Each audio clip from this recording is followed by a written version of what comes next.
دعاؤں سے وہ کام بنتے ہیں جو نہ پیسے سے بنتے ہیں نہ مجاہدے سے بنتے ہیں۔ مجھے پتہ نہیں کہ اللہ نے یہ سارا نظام میرے ساتھ کیوں چلایا، کیسے چلایا۔ یہ ایک واقعہ کی طرف میرا ذہن جاتا ہے۔ سردی شدید تھی اور ایونٹ سنسان ہوتا تھا۔ باہر بازار میں 2 ہوٹل تھے، ایک چائے کی دکان تھی۔ میں برآمدے میں کھڑا تھا تو میرے استاد صاحب رحمۃ اللہ علیہ مولانا عبد الرحمان، انہوں نے کروٹ بدلی کیا۔ تو ان کے قریب دوسرے استاد لیٹے ہوئے تھے، مولوی احمد بٹلہ صاحب۔ کہنے کہ مولانا کیا ہوا؟ کہنے کہ سر میں بہت درد ہے۔ بس یہ سننا تھا کہ میں اوپر گیلری میں میرا بستر تھا اور وہ اتنی سختی تھی گورنمنٹ میں کہ یہ جو گھڑی باندھنا بھی وہ کیا تھا، خلاف قانون تھا، اور تھرمس رکھنا بھی خلاف قانون تھا۔ مجاہدہ چڈی چاہ بھی ہو تو 2 لڑکوں نے تھرموس چوری رکھا ہوا تھا۔ وہ میں یہی کہ کو میں نے جا اٹھایا، میں نے کوئی تھرموس کس سے تو وہ پڑا ہوا ہے، وہ پڑا۔ تو میں نے اسے اٹھایا، بغل میں ڈالا اور میں نے بازار کی دوڑ لگا دی۔ 10 بج رہے تھے اور 10 بجے سناٹا، 250-300 کا تو مجمع تھا رائمنڈ۔ یا اللہ کوئی دکان کھلی ہو، یا اللہ کوئی دکان کھلی ہو۔ تو میں ننگے پاؤں، دسمبر کا مہینہ تھا، میں ننگے پاؤں دوڑا اور میں نے دیکھا تو وہ چائے کی دکان کا دروازہ بند تھا اور روشنی آ رہی تھی۔ میں نے کہا یہ لگتا کھلی ہوئی ہے، تو میں نے اس کے کیواڑ ایسے کیے تو وہ کھل گیا۔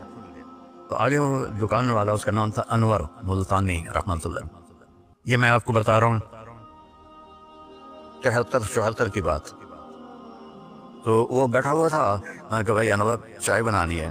کہا بھائی میں تو اورنگ بھائی میں تو تھکا ہوا ہوں، یہ دودھ پڑا ہے خود ہی بنا لے۔ تو میں نے کہا چولہا کا، یہ چولہا بھی پڑا ہے۔ تو میں نے وہ ہوتے تھے ہوا بھرنے والے چولہے، اس سے میں نے دودھ گرم کیا، پتی ڈالی، چائے بنا۔ چائے کی دکان پہ سر درد کی گولی کا کیا کام ہے؟ میں نے کہا بھائی انور کوئی سر درد کی گولی ہے؟ ارے بھائی وہاں دیکھ لے شاید پڑی ہو کوئی، وہ کھڑکی سی تھی۔ جب میں نے وہاں دیکھا تو ایک گولی ساری ڈان ہوتی تھی، وہ وہاں پڑی ہوئی تھی اور اس پر مٹی جمی ہوئی تھی۔ جب اللہ کچھ دینا چاہتا ہے، میں نے وہ گولی اٹھائی، وہ پھر دوڑ لگائی ننگے پاؤں، اور مولانا رحمہ اللہ فوت ہو گئے، سر پر رضائی لے کے لیٹے ہوئے تھے۔ تو میں نے ایسے پاؤں دبائے تو انہوں نے رضائی اٹھا، ہاں کیا بات ہے؟ میں نے کہا جی یہ چائے ہے اور یہ سر درد کی گولی ہے، آپ کو درد ہو رہا ہے، نوش فرمائے۔ تو ان کے ہونٹ ہلے، میں نے نہیں سنا۔ دعا دی انہوں نے مجھے۔ کیا دعا دی؟ وہ خود فرماتے تھے کہ طارق جمیل کی قبولیت میری دعا سے ہے، اور ایک میرے ساتھی تھے مولوی خورشید کی قبولیت میرے ڈنڈوں کی وجہ سے، اس کی پٹائی بہت کی تھی انہوں نے۔ تو میرے بارے میں فرماتے تھے کہ یہ میری دعا کا اللہ نے اس کو سلا دیا ہے۔ تو انہوں نے بے ساختہ مجھے دعا دی، انہوں نے سنی نہیں، چائے پلائی، گولی کھلائی، اللہ نے کیا سے کیا کرتے۔ میں اپنی بیگم پھوپھی رحمۃ اللہ علیہ، والدہ رحمۃ اللہ علیہ کے ساتھ حج پہ گیا۔ ان کو لے کر میں باہر نکلا تو 2 بوڑھی عورتیں بیٹھی تھیں۔ میں کہا اماں جی کیوں بیٹھی ہو؟ کہ پتہ راہ بھول گئی ہیں۔ اب میرا بھی وہ دوسرا حج تھا، مجھے بھی مدینہ کا حدود اربہ پتہ نہیں تھا۔ میں نے کہا کوئی ہے کارڈ؟ کوئی کارڈ؟ انہوں نے کہا اے کارڈ ہے۔ میں کہا آ جاؤ، اور دونوں چل پڑی۔ مجھے ایک عرب ساتھی نے پورا گھر دے دیا ہوا تھا۔ جو دروازے پر پہنچے تھے ایک اٹھانے لگے، نہیں میں نہیں جانتی۔ وہ کرنے کے دیکھے نا شور شریف لگتا ہے، کوئی ایڈی وڈی گل، آ جا آ جا۔ وہ آپ کو لے کے میں نے اپنی بیگم سے کہا کہ ان کو کھانا کھلاؤ، اور وہ کارڈ لے کر میں اپنے ایک دوست کے پاس گیا، وہ جو جس کا گھر تھا۔ میں نے کہا اٹھو دکان سے اور یہ پتہ تلاش کرواؤ۔ تو ہم دونوں گاڑی میں بیٹھے اور گھومتے گھومتے گھومتے کوئی آدھے گھنٹے کے بعد ہم نے وہ بلڈنگ تلاش کر لی۔ ہم واپس آئے تو دونوں مائیاں عرب والے کی تھیں، سوئی پڑی تھی۔ میں نے کہا اماں جی اٹھو، تھوڑا گھر ویکھ آیا تو لے جانا۔ تو ان میں سے ایک دم ہوئے، اے بیٹا تینوں رب اپنے سونے دیں زیارتاں کرائی رکھے کرائی رکھے کرائی رکھے۔ میں نے بیگم سے کہا بیگم یہ دعا قبول ہو گئی۔ 90 سے لے کر آج تک بلا ناغہ میرے رب نے مجھے اپنے گھر بلایا۔ ایک 94 کا حج نہیں ہوا کہ وہ میری انگلینڈ تشکیل ہو گئی تو میں وہاں چلا گیا. پے در پے حج عمرہ حج عمرہ حج عمرہ حج عمرہ. یہ 3 سال کووڈ کے جو آئے تھے نا وہ ناگا ہے. تو میں ہمیشہ کہتا تھا کہ اماں دی دعا.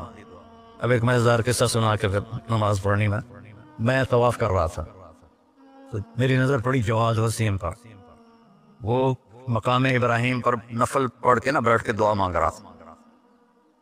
تو میں وہاں کھڑا ہو گیا. میرے ساتھی نے کہا طواف پورا کرنا بھی ہے. میں کہا پتہ نہیں اٹھ کے کتنے چلا جاوے. لہٰذا میں اس کے سامنے ایسے منہ کر کے کھڑا ہو گیا. وہ ایسے دعا مانگ رہا تھا. مانگتے مانگتے مانگتے اس نے جب اوپر نظر اٹھائی تو مجھے دیکھا تو اس نے ایسے بھی نہیں کیا, اتنے ہی ہاتھ چھڑے دوڑ کے میرے پاس آیا. کہنے لگا مولانا تو پتہ نا کی دعا کر رہے ہیں. میں کہا میں کوئی نجومیہ جو انہیں پتہ لگے ہوئے. کہنے لگا میں یہ دعا کر رہا یا اللہ بڑی طارق جمیل کو اماں کی دعا لگی ہوئی ہے, وہ ضرور آیا ہوگا حج پر, وہ جہاں بھی ہے مجھے ملا دے. کہ یہ میرے الفاظ ختم ہوئے ہیں تو سامنے کھڑا تھا. تو اس میں آپ کو دعائیں ملیں گی بڑی زبردست. اللہ اپنے فرائض پورے کرو, نماز میں ناغہ نہ ہو, کسی کے لیے دل میں نفرت نہ رکھو, آپس میں اگر صحیح چلنا ہے تو ایک دوسرے کی غیبت نہ کرو, برائی نہ کرو, تو پھر انشاءاللہ نسلوں تک اللہ ہمارا یہ کام چلے گا. میں روزانہ مانگتا ہوں کہ اللہ اس کو صدیوں پر لے جا. یہ نہیں کہ میں چلا جاؤں تو کام ختم ہو جائے. یا اللہ اس کو صدیوں پر لے جا, تیرے لیے کیا مشکل. تو میں آپ سب کا شکر گزار ہوں. اور یہ جو انہوں نے اتنا خوبصورت انتظام کیا ہے اس پر بھی انتظام والوں کا بڑا شکر گزار ہوں. پتہ ہے اس بستی کا نام کیا تھا پرانا؟ ڈل لالا. ڈل کہتے ہیں اس کنویں کو جس میں پانی نہ ہو, اس کو ڈل کہتے ہیں. تو یہاں پہلے آبادی نہیں تھی.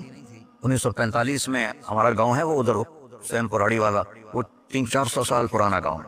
تو جیسے برادریوں میں ہو جاتی ہے کھبڑ, تو وہ کچھ ہوا ہوگا ہماری تو پیدائش سے پہلے. تو میرے تایا رحمۃ اللہ علیہ میاں حق نواز, انہوں نے آ کر یہاں گھر بنایا. اس وقت اس سے 50,000 روپیہ خرچ کیا تھا. تو 1948 میں پھر ان کے چھوٹے بھائی تھے میرے والد, انہوں نے آ کے گھر بنا لیا. تو اس گاؤں کی ابتدا ہوئی اور بسم اللہ ہوئی. تو اللہ تعالیٰ اسے آباد رکھے, اس چھوٹے سے گاؤں سے اس میں یہ رونقیں لگی رہیں. آپ کے تعاون کا, ان مستورات کا, ان بچیوں کا, آپ کا سب کا انتہائی شکر گزار ہوں. آپ اپنے اس کو جاری رکھیں. میں اجازت چاہتا ہوں کیونکہ مجھے فیصل آباد نکلنا ہے. اللہ بہت برکت دے, آپ سب کو قبول فرمائے.